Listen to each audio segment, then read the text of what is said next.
사이에 다 겪다 보니 제 스스로는 많이 성장했다고 생각했습니다.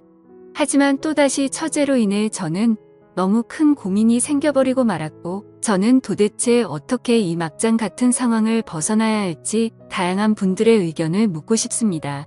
우선 저는 7년 전에 결혼을 해서 제 아내와 풍족하지는 않지만 그래도 다툼 없이 행복한 삶을 잘 지내고 있었습니다.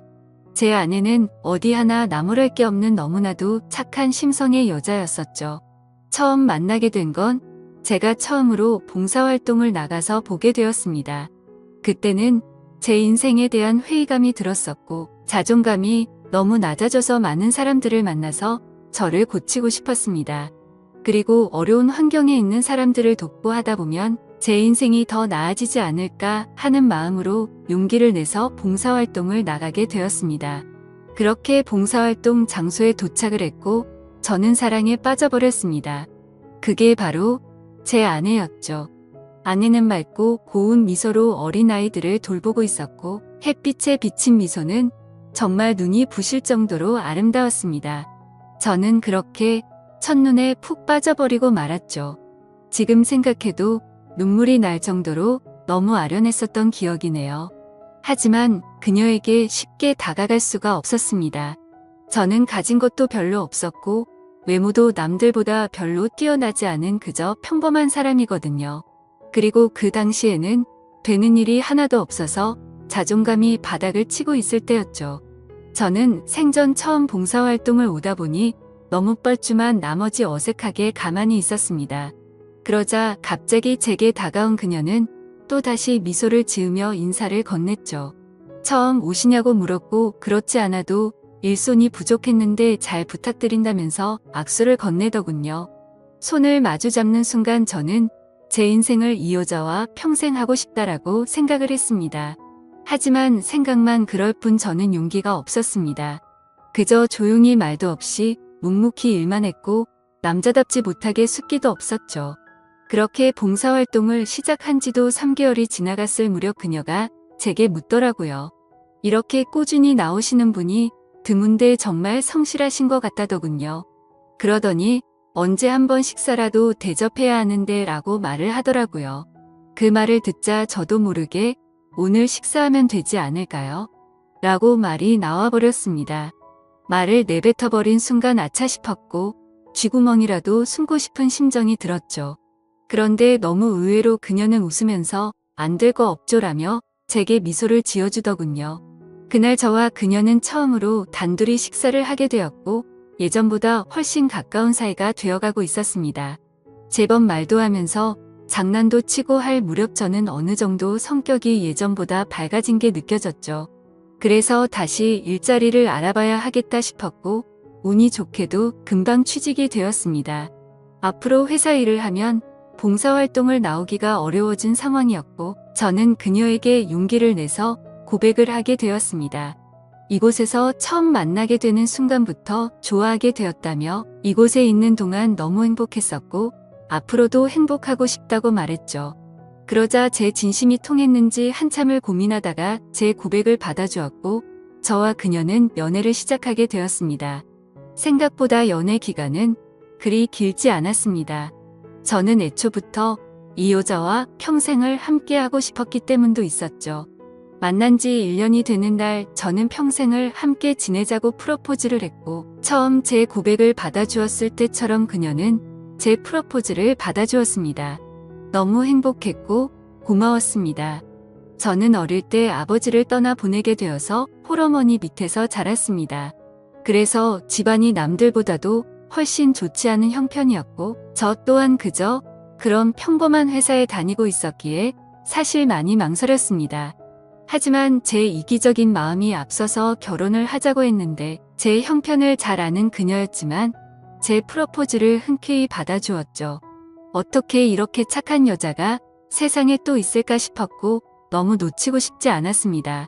그날 이후로 저희는 결혼 준비를 하는 과정에서 아내의 친정을 찾아 뵙게 됐습니다. 장인어른과 장모님은 아내처럼 너무나도 착하시고 훌륭한 분이셨습니다. 장인어른은 사업을 하고 계셨고 제 이야기를 들었다고 하시더라고요. 어릴 때부터 아버지를 잃어서 그동안 아들로서 참 고생이 많았겠다며 당장 살 것이나 이런 건 걱정 말고 행복하게 살아만 달라고 말씀하시는데 너무 감사해서 눈물이 날 뻔했습니다. 그런데 유독 집안에 돌연변이는 늘 있다고 하듯 아내의 친정에도 그런 사람이 존재하더군요. 제 아내는 저보다 5살이 어렸고 아내의 동생은 저보다 10살이 어렸습니다. 그 당시 20대 초반이었는데 아내와는 다른 분위기에 엄청난 미인상이더라고요. 알고 보니 어릴 때부터 외모가 출중해서 연예인 스카웃도 많이 받아봤고 미인 대회까지 나가서 입상을 할 정도로 훌륭한 미모였죠. 하지만 예쁜 미모와 달리 성격은 정말 좋지가 않았습니다. 제가 있는데도 들리라고 말하는 건지 장모님에게 말하더군요. 왜 저렇게 나이도 많고 능력도 없는 사람이랑 결혼하지? 집안도 좋은 것도 아니고 도대체 이해가 안 되네라며 하는데 장모님은 조용히 하라고 하는 모습까지 다 보였었죠. 그 착한 아내도 동생과는 별로 친하지가 않다고 하더군요. 나이차가 많이 나서 그런 건지 동생은 자신의 얘기를 잘 듣지 않는다고요. 예쁜 미모 때문에 항상 남자들이 주변에 붙어 다녔고 학창 시절에는 늘 싸움을 제일 잘하는 남자들만 만나고 다녔다고 하더군요. 그래서 아내는 셀 수 없이 많은 설득해봤지만 절대로 달라지지가 않아서 더 이상은 설득이 안 된다라는 걸 느낀 뒤로는 가깝게 지내지 않는다고 했습니다. 그러면서 처제가 어떤 소리를 해도 저보고 이해해달라고 미안하다고 말하더군요. 아무쪼록 그런가 보다 했었고 저와 아내는 꿈에 그리던 결혼식을 하게 되었습니다. 지금 생각해도 제 인생의 가장 행복한 때를 꼽으라면 바로 그날이었죠. 그렇게 저희는 행복한 날들을 보내고 있었고 저와 아내를 닮은 이세를 낳아서 기르자고 얘기를 하던 때였습니다. 하지만 하늘이 무너질 만큼 충격적인 소식이 전해지고 말았죠. 결혼을 한 지 2년 만에 제 아내는 불의의 교통사고를 당하게 되었고 정말 생각하지도 못했던 일이 벌어졌기에 너무 큰 충격과 슬픔에 잠겨버렸습니다. 저와 제 아내는 정말 그 누구보다도 서로를 사랑했습니다. 갑자기 외톨이가 되어버린 저는 숨을 쉬는 것조차 힘이 들었고 나쁜 생각까지 해버릴까 할 정도로 힘이 들었죠. 하지만 저만 바라보고 살아오신 어머니를 생각하면 차마 불효를 저지를 수가 없었습니다. 그렇게 저는 인생을 놓아버린 듯이 살아갔습니다. 기계처럼 회사만 다녀오고 갈 뿐이었죠. 그러다가 어느 날 술을 마시고는 그냥 로또나 당첨돼서 편하게 살고 싶다라는 생각이 들더군요. 그런 마음을 먹은 뒤로 저는 1년이 넘게 어머니의 용돈과 최소 생활비를 제외하고는 무조건 로또를 사는데 돈을 다 썼습니다. 그 결과 3등까지는 3번 정도가 됐지만 2등은 단 한 차례도 나오지가 않더군요. 그래도 많은 걸 내려놓고 하다 보니 마음만큼은 편했습니다. 잃어도 그만이라는 생각으로 시작했기 때문이죠. 그러다 결국 하늘이 제게도 기회를 주었죠. 1등이 당첨이 되었는데 정말 그때는 너무 놀라서 말도 못했습니다. 솔직히 당첨금을 받으러 가는 날까지 잠도 한숨 제대로 못 잤고 매일 같이 꿈을 꾸는데 당첨이 안 된 것부터 시작해서 로또가 망했다는 뉴스까지 나오고 별의별 꿈을 다 꿨었죠. 아무튼 그런 걱정들은 무의미했고 결국 당첨금을 받게 되었죠. 세금을 다 떼고 보니 실수령액은 10억 5천만 원이라는 큰 돈을 얻게 되었습니다. 막상 그런 큰 돈이 생기니까 이걸 어디다 어떻게 써야 할지 감이 안 오더라고요. 하지만 가장 먼저 돈을 쓰게 된 곳은 제 아내의 납골 땅을 더 좋은 곳으로 옮긴 거였죠. 너무 슬펐습니다. 아내가 있었을 때 이런 좋은 일이 있었으면 원하는 걸 다 해줬을 텐데 싶어서 눈물이 펑펑 나더군요. 그날 이후로 저는 회사를 그만두게 되었고 제 어머니의 집을 조금 더 좋은 곳으로 옮겨드렸습니다. 그리고 나서 앞으로 어떻게 살아갈지 생각을 해봤죠. 남은 금액으로는 평생 먹고 살기에는 무리였기에 젊은 시절 생각해보던 요식업을 해보는 게 어떨까 생각을 하게 됐습니다. 그렇게 어차피 내 돈이 아니었다 생각하고 과감히 많은 돈을 투자해서 식당을 열게 되었습니다. 사업에 경력이 없어서 많이 서툴렀지만 남들처럼 열심히 했습니다. 그래서 처음에는 많이 남던 잔반들이 점점 줄어드는 걸 느꼈고 갈수록 손님들이 늘어나서 소소한 행복들을 느끼고 있었죠. 그렇게 남들과 다르지 않은 생활을 해오던 중 갑자기 장모님에게서 연락이 오게 되었습니다. 장인어른이 쓰러지셔서 연락을 할까 말까 망설이다가 연락을 했다고 하시더라고요. 저는 너무 서운해서 말씀드렸죠. 언제는 아들이라고 하시더니 이런 걸 고민하시냐며 당장 병원으로 찾아갔습니다. 장인어른은 의식이 없으셨던 상태셨고 자초지종을 들어보니 사업이 힘들어지면서 요 근래에 스트레스를 많이 받으셨답니다. 결국에는 상황이 힘들어지다 보니 직원들이 대거 이탈을 하게 됐고 그 와중에 믿었던 사람에게 돈을 융통하려다 사기까지 당하게 되셨답니다. 그 충격으로 며칠 동안 앓으시다가 결국 쓰러지셨다고 말씀하시더라고요. 그래서 저는 장모님의 손을 꼭 잡고 제가 여유 자금이 있으니 도움을 드린다고 했죠. 장모님은 절대로 받을 수 없다며 자신의 딸로 인해 제가 얼마나 힘든지 잘 안다면서 어떻게 그 돈을 받겠냐며 눈물을 흘리셨죠. 저는 오랜 설득 끝에 장모님께 결국 돈을 드리게 되었습니다.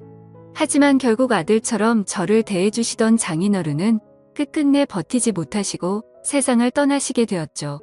결국 제가 해드린 돈과 장인어른의 보험금을 합쳐서 겨우 빚쟁이 신세는 면하게 되었습니다. 그 과정에서 제가 많은 도움을 드리느라 항상 친정에 하루가 멀다 하고 드나들었고 처제도 자주 마주하게 되었었죠. 그러다 어느 날 처제가 너무 힘들다면서 술 한잔 사주시면 안 되냐고 제게 묻더군요. 그래서 어려울 거 없는 부탁이었기에 처제와 저는 둘이서 술을 마시게 되었습니다. 한창 술을 마시다 술이 조금 취하니까 처제는 아내 얘기를 꺼내더군요. 언니에게 너무 못했던 게 매일 생각났고 시간을 되돌릴 수 있다면 잘하고 싶다고. 착한 언니를 왜 빨리 데려갔는지 하늘이 원망스럽다며 펑펑 울더라고요. 그러면서 예전에 제게 잘못했던 부분들도 너무 미안했다며 철이 없어서 했던 짓이지만 형부에게 상처를 준 걸 생각하면 자기 자신이 너무 밉다고 울면서 말하는데 그 말에 저는 처제의 진심이 너무 와닿았습니다. 그래서 그날 이후로 저는 처제를 다시 보게 되었습니다. 얼굴만 예쁠 뿐만 아니라 본래 성격은 역시나 부모님과 아내를 닮아서 착한 사람이었구나 라고 생각했죠. 그리고 나서 처제와 많은 대화들을 나누었습니다. 많은 대화를 나누다 보니 그동안 서먹했던 사이가 조금은 풀어지는 듯했고 말을 이어가다가 처제는 제게 질문을 했죠. 갑자기 왜 이렇게 돈이 많냐고 묻더군요. 저는 그래서 약간은 당황했지만 거짓말로 대답을 했습니다. 왠지 로또 당첨이 되어서 벼락부자가 됐다라고 말하기는 창피한 마음이 들었던 거죠. 그냥 예전에 묵혀두었던 주식이 조금 올라서 그걸로 사업을 시작했는데 운이 좋게도 장사가 잘 되고 있다고 말했습니다. 지금 돌이켜 생각해보면 그때 장사가 잘 된다고 했던 그 말이 제 인생에 있어서 천추의 한이 될 거라고는 생각조차 못했습니다. 여하튼 그날 술자리를 계기로 처제와 저는 종종 밥도 먹고 술도 마시게 되었죠. 그러다 결국 인간으로서 절대로 해서는 안 될 실수를 저지르고 말았습니다. 제 인생에 있어서 너무 후회가 되는 일이었죠. 다른 날과 다름없이 처제와 술을 마시게 되었습니다. 그 당시에는 처제에게 용돈을 주고 지냈었기에 그날도 제가 술값을 계산하려고 했죠. 그런데 갑자기 처제가 일해서 돈을 벌었다며 자기가 술을 산다고 하더군요. 처제가 일한다는 소리는 못 들어서 의아하긴 했지만 고집을 꺾지는 못했습니다. 그러더니 대신 저보고 다음 술자리를 사라고 해서 얼떨결에 그러겠다고 했죠. 근데 문제는 제가 술이 그렇게 세지가 않았다는 겁니다. 그래서 항상 한 자리에서만 마시고 헤어지다가 처음으로 술을 더 마시러 가게 되었습니다. 그날따라 처제는 평소와 다르게 계속해서 제게 술을 권하더라고요. 그러다 저는 화장실을 가게 되었고 밖에서 남자들이 하는 얘기를 들었습니다. 왜 저렇게 예쁜 여자가 저런 남자랑 있지? 남자가 돈이 많나 보지? 뭐 이런 식의 대화였습니다. 저를 깎아내리는 소리였지만 내심 능력 있는 사람으로 보는구나 싶어서 기분이 크게 나쁘지는 않았습니다. 자리로 돌아가서 보니 처제는 누가 봐도 예쁘구나 싶었습니다. 물론 당연히 처제가 예쁘다는 건 잘 알고 있었죠. 미인 대회에서 입상할 만큼 예뻤던 외모였고 항상 관리를 잘해왔던 터라 군살도 없었으니깐요. 근데 평소와 달리 처제도 많이 취했던 건지 계속 저에게 스킨십을 하고 기대려고 하더라고요. 맨 정신이었으면 뭐하는 짓이냐고 했을 테지만 저도 술이 많이 취해서 미쳐버린 건지 처제의 모습이 여자처럼 보이기 시작했습니다. 그러다 술을 마시는 내내 손을 꼭 잡고 있다가 결국에 둘이서 넘어서는 안 될 선을 넘게 되었죠. 그날 이후로 처제와 저는 사귀자라는 얘기만 하지 않았을 뿐 연인과 다름없이 만나게 되었습니다. 아내 생각에 절대 이건 아니다 싶었고 이런 관계를 그만하자고 만나서 얘기하려고도 해봤습니다. 하지만 막상 만나면 너무 예쁜 미모에 홀려서 또 같은 실수를 하게 되었죠. 그런 관계를 오랫동안 이어오다 보니 너무 자연스러운 만남은 그 누구도 모르게 몰래 계속 만나왔습니다. 그러다가 결국 생각하지도 못한 일이 터졌습니다. 평생 겪지 못해본 유례 없던 전염병이 돌기 시작하게 되었던 거죠. 항상 많은 수익을 유지해 주었던 저희 식당도 너무 큰 위기가 생겨버렸습니다. 하루에 매출 300만 원은 찍던 가게가 하루아침에 30만 원도 못 팔게 되자 그때부터 상황은 너무 심각하게 돌아갔던 거죠. 몇 년 동안 이런 적이 없었기에 모아뒀던 돈들은 시설 재투자로 많은 자금을 지출한 상태였었고 가만히 숨만 쉬어도 나가는 돈이 어마어마했습니다. 결국에는 어떻게든 버티려고 발버둥을 쳐봤지만 도저히 끝날 줄 모르는 상황에 모든 걸 포기하게 되었죠. 그동안 모든 정성을 쏟아부었던 가게를 폐업 처리를 하는데 정말 한숨만 나오고 너무 슬펐습니다. 말 그대로 저는 한마디로 알거지가 되어버렸습니다. 하지만 그런 아픈 마음을 위로해주는 사람은 단 한 명도 없었죠. 연인이라고 생각했던 처제는 제가 폐업 처리를 하자 급격하게 변해버렸습니다. 사실 그 이전에 힘들 때부터도 많이 달라진 걸 느끼긴 했었습니다. 한 달에 한 번 볼까 말까 할 정도로 약속을 계속 미루더라고요. 그러면서 급하게 돈이 필요하다며 저를 못살게 굴었죠. 지금 상황 힘든 거 잘 알지 않냐고 해도 짜증을 내면서 결국에는 항상 받아갈 정도였습니다. 폐업 신고를 하고 난 뒤 저는 앞으로 다시 열심히 하면 잘 될 거라고 처제의 손을 잡았습니다. 처제는 일단 자신에게 있는 돈 전부를 맡겨두라고 하더군요. 사업하는 사람을 못 믿겠다면서 어떻게든 우리가 만나려면 돈이 있어야 하지 않겠냐고 하더라고요. 그나마 가지고 있는 거라고는 집에 잡혀있는 전세자금 5천만 원이 다였죠. 그래서 저는 월세로 옮겨가기 위해 그 돈을 받게 되었고 곧장 처제에게 다 보내게 됐습니다. 그런데 입금했다라고 문자를 한 이후로 단 한 통의 답장도 전화도 없더라고요. 그렇게 몇 주가 흘렀고 저는 배신감에 치를 떨면서 도저히 이렇게는 못 넘어간다 싶어서 처제가 살고 있는 오피스텔 앞에서 한참을 기다렸습니다.